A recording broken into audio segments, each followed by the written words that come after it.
Hey everybody, it's me, Kathy. Look, new fridge, new range.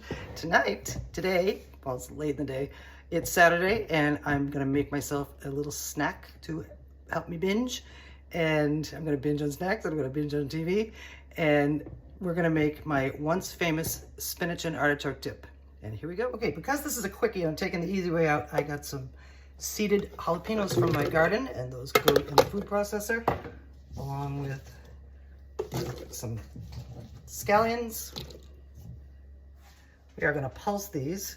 You could slice them and, with a knife if you want, but since we're using the food processor anyway, this is the way I like to do it. So we're going to pulse, or maybe not. Oh, forgot to lock it in. Okay, pulse.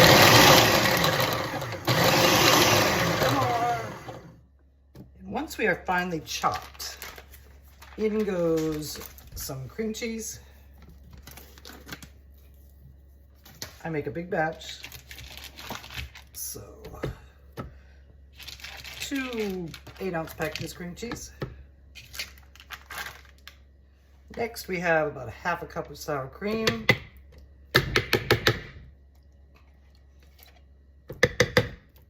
Ooh, got some on top. Yuck. And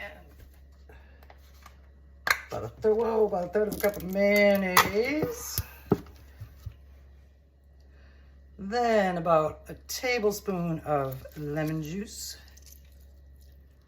Then we got a tablespoon of Dijon mustard. Actually, Dijon is what I usually use. I bought the wrong kind of mustard. This is a whole grain. So I hope it tastes good. Next, we need some garlic powder. If you want to use fresh garlic, you can certainly go ahead and do that. And a little bit of Worcestershire Sauce, about a teaspoon.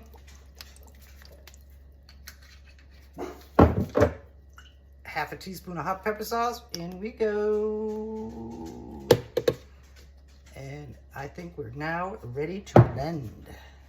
Okay, here we go. Pulse. Not.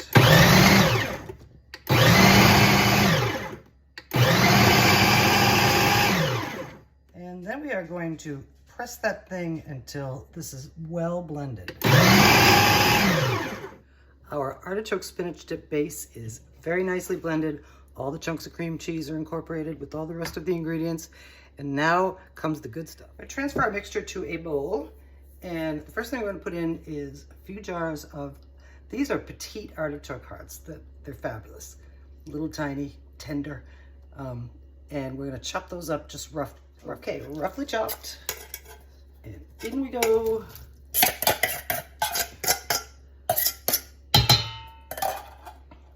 Next in goes about a cup of shredded Swiss cheese.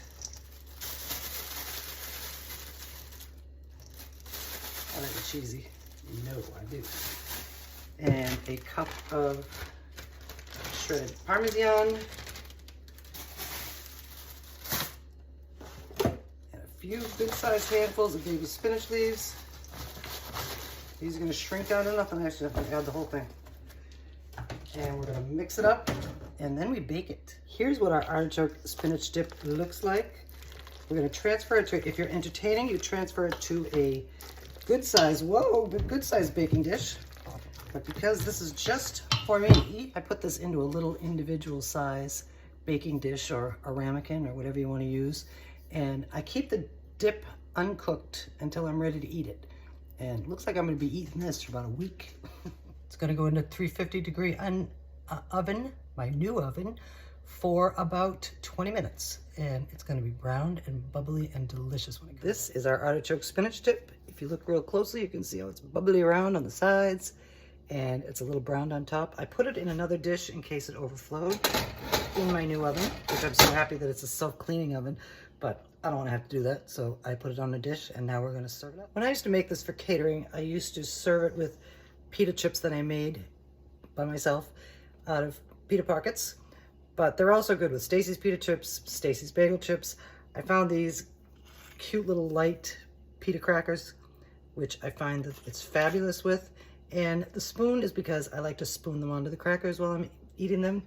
And this is our creamy artichoke and spinach dip, and I hope you make it, and I hope you like it.